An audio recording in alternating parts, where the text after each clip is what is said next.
Roster shuffle season is officially over. Falcons are getting roasted by fans. Karrigan named the best player he's ever played with. You're watching CS2 Newshub. Without further ado, let's get straight to it.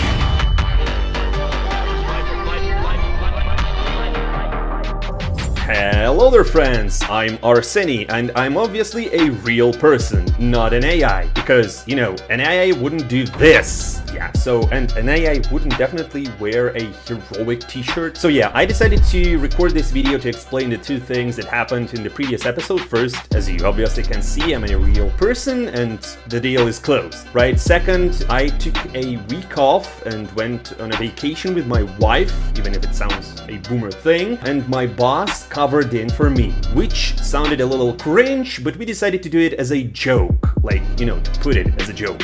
It didn't work well, and we saw every feedback you gave us in the comments of the previous video, so that will probably never happen again, and we sincerely apologize for every inconvenience. Next, we also wanted to say that we really appreciate all your views, all your actions with the videos that we make, the comments, the likes, the shares, the notification bells, whatever. We try to do the best content possible with all the AI spreading around. We're just a group of people who make real content, as you can see. Face up, guys.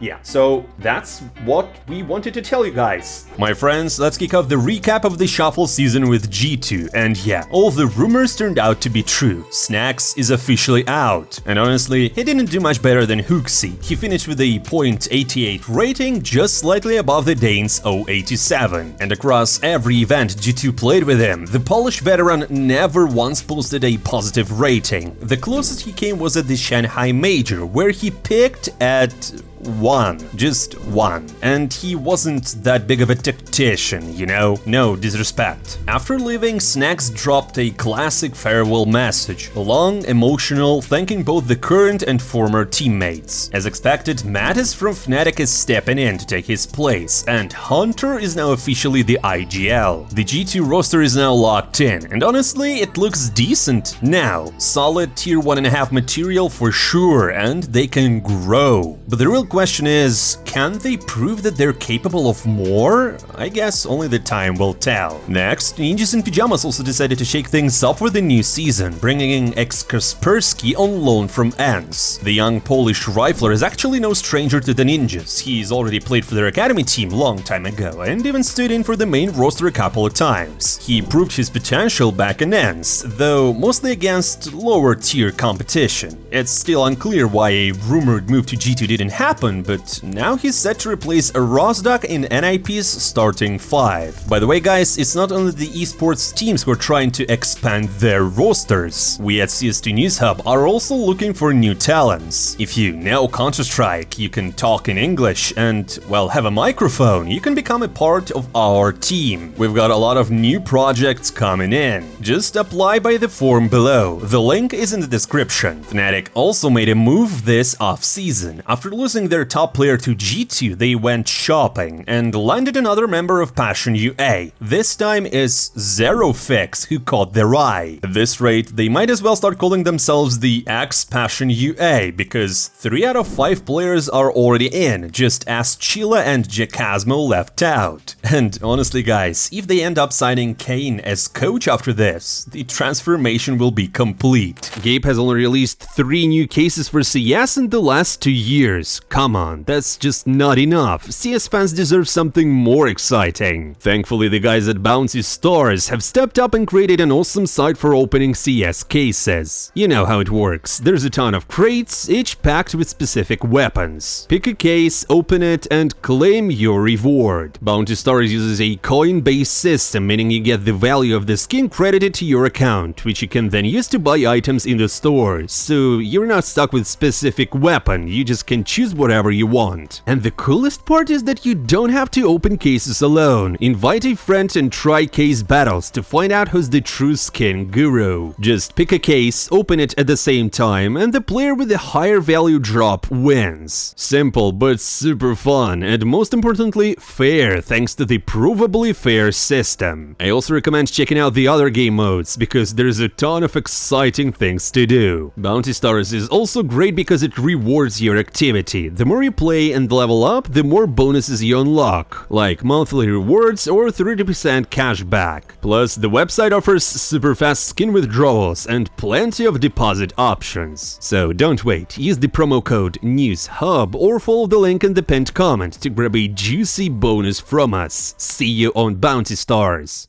While for some teams changing coaches is just a meme or a joke, for others it's a much needed move because Complexity finally picked up a proper head coach. And it's none other than the former Liquid coach Myther. And you know what's most fun? Well, up until now they didn't even have an official coach. The role was usually filled by their manager Masioso or sometimes Adran. And by the way, speaking of Liquid, surely they had some shuffle plans too, especially with how rough their season's been. Well, guys, it turns out they did make a change, but only on the analytics side. They've brought in Flashy, who previously worked with Navi. On one hand, that's a solid upgrade. The guy spent 2 years under Blade's system. But on the other hand, what about the actual roster of the team? They didn't make any changes there. Instead, for some reason, they pointed out the fact that Nav was going through a tough time personally, but he's promised to grind hard and do whatever it takes to bounce back from the disappointing season. Let's just hope the break did him some good, because if things don't turn around, he might be looking for a new team soon. Another team that basically stayed the same is FaZe Clan. They didn't manage to lock in Simple, even though they totally had the means to do it. So his loan period ended, and well, Brokey is back. He's been grinding hard during the break, and now he's ready to prove what he's capable of. There were also rumors that Navi tried to buy out Frozen, but FaZe Clan said no. Earlier, Navi also got rejected by NPL. Maybe playing for Navi just isn't as appealing as it used to be, or maybe FaZe Clan are still salty because they didn't get Simple in the first place. Now, some teams though were forced to make last-minute changes. Aurora had to bring in X-Floud as a stand-in after Centaurus couldn't play at Fisher Playground #1 due to family issues. It's worth noting that reports recently came out about legal trouble involving Centaurus in Turkey. Hopefully his absence has nothing to do with that. Meanwhile, Aurora's CEO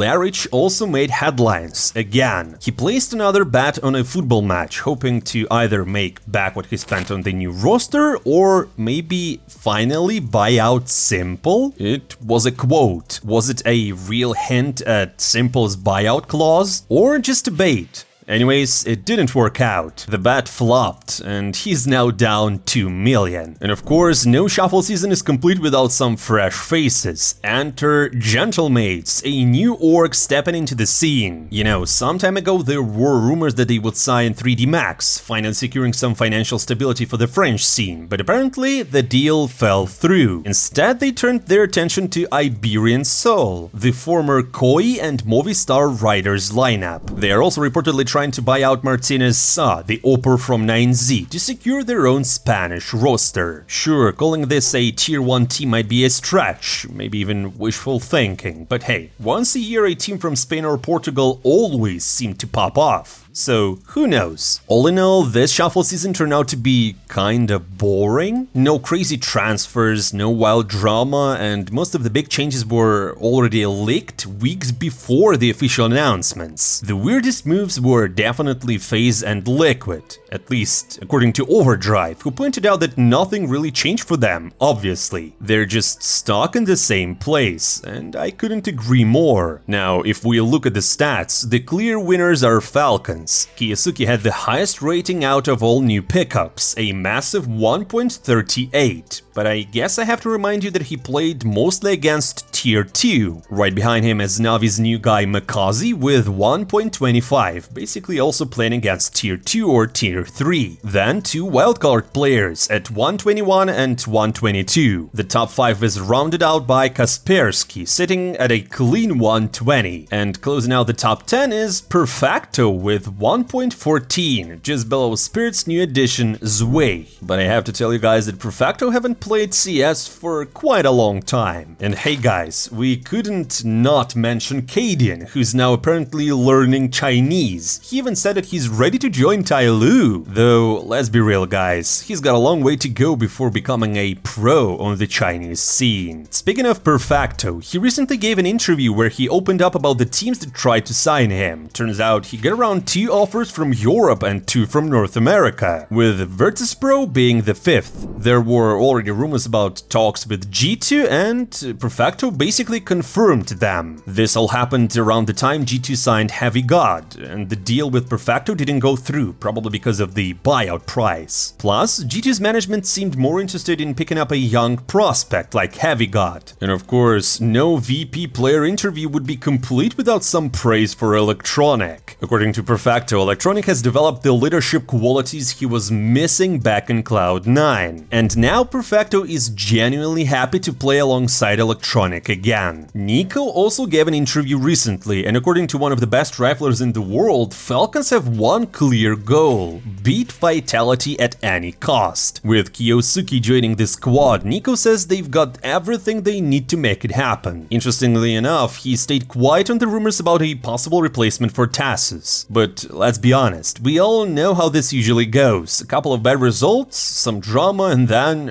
roster talks start again, right mid-season. By the way, a goal to beat someone and not to achieve greatness? Sounds kinda cringe, doesn't it? Speaking of, Falcons have come under heavy fire from fans in the entire CS community lately, and it's all because the team is only going to have 1 week of practice before one of the biggest tournaments of the year, and honestly one of the most important for Falcons specifically. Why? Well, because Nico and Monesi asked for a prolonged vacation, and then they flew out to China for a show match. Meanwhile, the team's been on vacation for about a month now, and that embarrassing major exit still hasn't been forgotten, you know. So they obviously didn't have the time to properly practice with Kiyosuke before the major, and now there's a real chance that they will just show up in Cologne relying purely on raw skill. Because of the same reason, they haven't practiced with Kiyosuke enough, and we all know how that usually ends, right? But hey, not everything is doom and gloom. Valve just made a move that actually is good news. They officially lifted the cap on tournament prize pools. Tournament organizers are now allowed to go above the old 1.25 million limit. For example, PGL Astana 2026 will feature a record-breaking $1.6 million